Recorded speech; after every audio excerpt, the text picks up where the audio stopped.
I was standing outside the big wooden door of my fiancé's family home holding my 8-year-old daughter Lily's hand. It was Christmas Eve, and Nathan's mother, Margaret, had invited us for dinner. I had dressed Lily nicely in a red dress with a small bow in her hair. She was excited because she thought she was finally going to spend Christmas with her new family. When we reached the entrance, Margaret opened the door. She looked at us from head to toe, then her eyes stopped at Lily. Her expression changed immediately. She stepped forward, blocking the doorway with her body, and said in a loud voice so everyone inside could hear, "Your daughter can wait outside. This dinner is for our kids."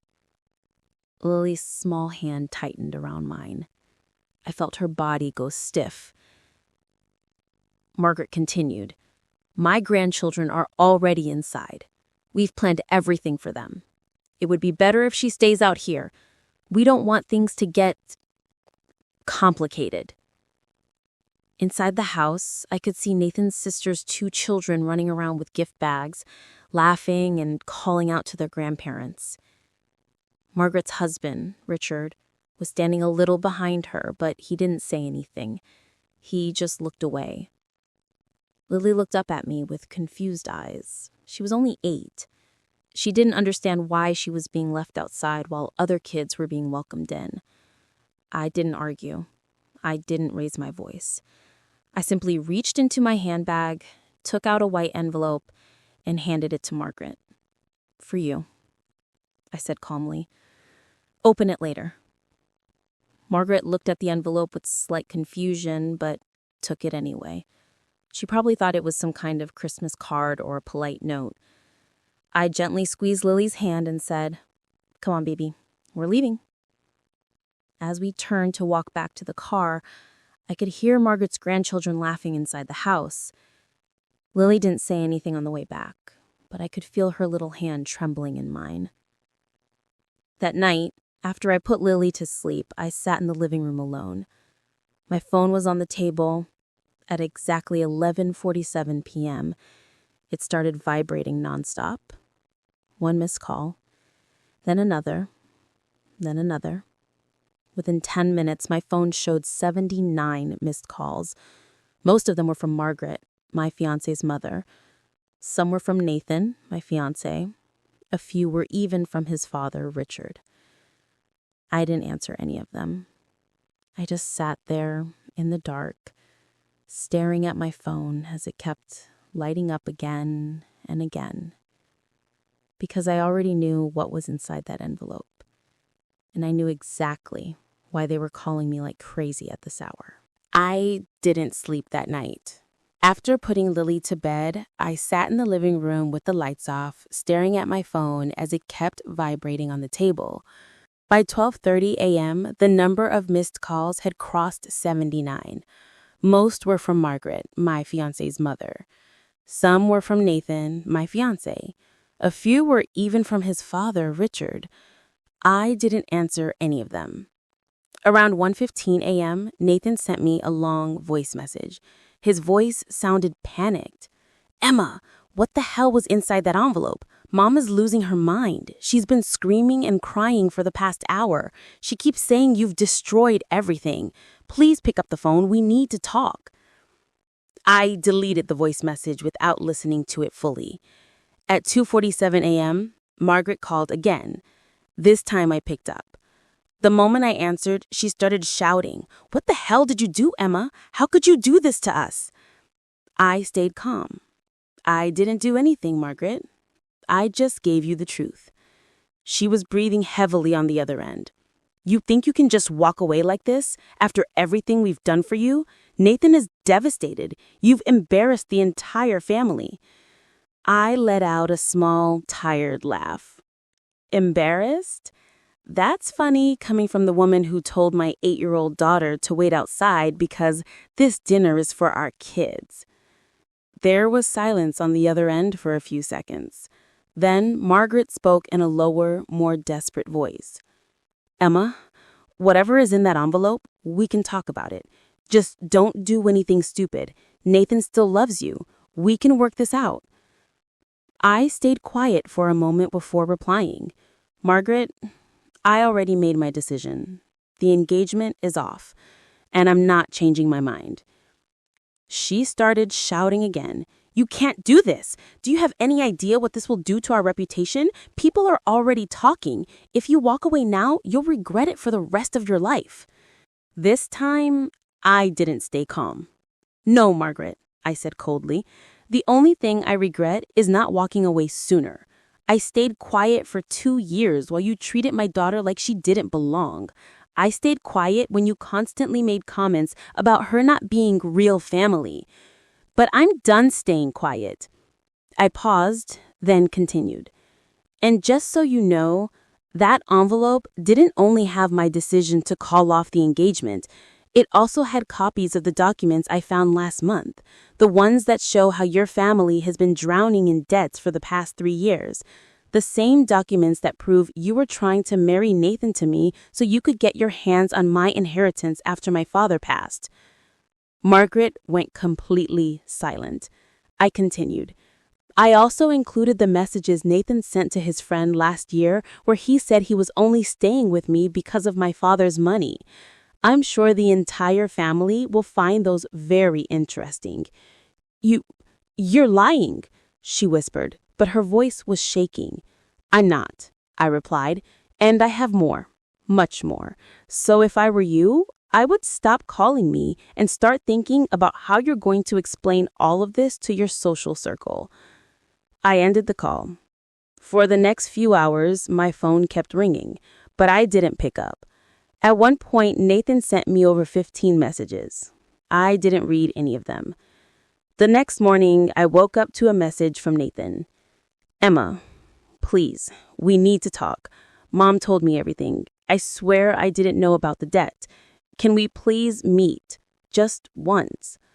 I stared at the message for a long time. Then I replied with only 4 words. There's nothing left to talk about. I blocked his number. That same afternoon, I received a call from an unknown number. When I picked up, it was Richard, Nathan's father. Emma, he said in a tired voice, I think we need to have a serious conversation. What you did last night, it has caused a lot of damage. I stayed silent. He continued. Margaret is not well. She's been crying since last night. The family is in shock. I'm asking you, as a father, to please reconsider. We can still fix this. I finally spoke. Richard, your wife told my daughter to wait outside like she was some kind of stray dog. Your son stayed silent while it happened. And now you're calling me because your reputation is at risk? I don't owe any of you anything. He was quiet for a few seconds. Then he said something that actually surprised me. I know Margaret went too far, and I know we haven't treated you and Lily fairly, but destroying the entire family over one mistake, is that really what you want? I looked at Lily, who was sitting on the floor playing with her toys, completely unaware of the storm around her. No, Richard, I replied. What I want is for my daughter to never feel like she has to beg for a place at anyone's table. And if that means walking away from all of you, then so be it. I ended the call. That night, as I was putting Lily to sleep, she looked at me with her big, innocent eyes and asked, Mommy, why didn't Grandma let me go inside yesterday? I felt my heart break a little. I gently brushed her hair and said, Because some people don't know how to love properly, baby, but that's their problem, not ours. She nodded, even though she didn't fully understand. As I sat beside her bed after she fell asleep, I realized something. I had spent the last 2 years trying to fit into Nathan's family. I had ignored the comments, the cold behavior, and the way they treated Lily differently. I had convinced myself that things would get better after marriage. But last night changed everything. They had shown me exactly where Lily and I stood with them. And now I was done trying. The next few days were strangely quiet from Nathan's side. He stopped calling and messaging after I blocked him. But his mother, Margaret, was not ready to give up so easily. She started calling me from different numbers. When I didn't pick up, she sent long messages, some begging, some threatening, and some even trying to guilt trip me using Lily's name. One message read, "Emma, think about Lily. Do you really want her to grow up without a father figure? Nathan still loves you. We can fix this. Don't throw away your future over one mistake." I didn't reply. Instead, I focused on Lily. She had started asking more questions about why we weren't going to Grandma's house anymore. I tried to explain it in a way an 8-year-old could understand, that sometimes people don't treat others kindly, and it's okay to walk away from them. On the 5th day, Margaret showed up at my apartment. I was surprised because I'd never given her my address. She must have forced Nathan to tell her. When I opened the door, she was standing there with red, swollen eyes. For the first time, she didn't look arrogant or superior. She looked desperate. "Emma, please," she said the moment she saw me. "Just give me 5 minutes. That's all I'm asking." I didn't invite her inside. I stepped out and closed the door behind me so Lily wouldn't hear us. "I have nothing to say to you, Margaret." She took a shaky breath. "I know I was wrong. I know I treated Lily badly. I was scared. Nathan is my only son. I didn't want him to marry someone who already had a child. I thought if I pushed you away, he would find someone else. But I went too far. I admit that now." I looked at her coldly. "You didn't just go too far, Margaret. You humiliated my daughter. You made her feel unwanted on Christmas Eve. And instead of apologizing, you tried to manipulate and threaten me. That's not something I can forgive." Margaret's eyes filled with tears. "Please, at least don't destroy Nathan's life. The documents you sent, if they get out, it will ruin our family's name. His career will be over. Is that what you want?" I stayed silent for a few seconds, then spoke. "No, Margaret. What I want is for you and your family to understand that actions have consequences. You spent 2 years treating my daughter like she was less than your other grandchildren. You tried to push me out of Nathan's life. And when that didn't work, you tried to take control through guilt and manipulation. I'm not destroying your family. I'm simply refusing to be a part of it anymore." Margaret started crying. "Emma, please, I'm begging you. Don't send those documents anywhere.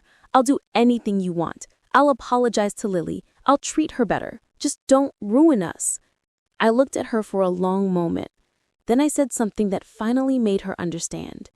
"Margaret, even if I forgive you today, I will never forget how you made my daughter feel that night. And I will never put her in a position where she has to feel that way again. So no, I'm not changing my mind." I turned around and walked back inside, leaving her standing at the door. That was the last time I saw Margaret. Over the next few weeks, I started the process of completely cutting ties. I returned the engagement ring to Nathan through a courier. I also sent a formal message to Margaret and Richard, stating that I no longer wished to have any contact with them. Nathan tried to reach out one last time through email. He wrote that he still loved me and wanted to fix things, but I didn't reply. Some things cannot be fixed, no matter how much someone apologizes. 3 months later, I heard from a mutual contact that Nathan's family was going through a very difficult time. The documents I had sent had caused serious problems for their business and reputation. Margaret had reportedly fallen into depression, and Richard was trying to save whatever was left of their social standing. I didn't feel happy hearing that, but I also didn't feel guilty. Because for the first time in years, I was finally free. Free from constantly trying to prove myself to people who never truly accepted me or my daughter. Free from walking on eggshells in a family that didn't want us. Free to raise Lily in an environment where she would never have to question her worth. One evening, while I was helping Lily with her homework, she suddenly looked up and asked, "Mommy, are we still going to Grandma's house for Christmas this year?" I paused for a second, then smiled and gently brushed her hair. "No, baby," I said softly. "We're not going there anymore." She tilted her head. "Why?" I looked at her and answered honestly. "Because sometimes people don't know how to love the right way. And when that happens, it's okay to choose to stay away from them. You and we're going to make our own happy memories from now on." Lily nodded, even though she didn't fully understand. Then she smiled and went back to her homework. I watched her for a few seconds and felt a deep sense of peace. My mother-in-law had tried to push my daughter away, but in the end, she lost much more than she ever expected.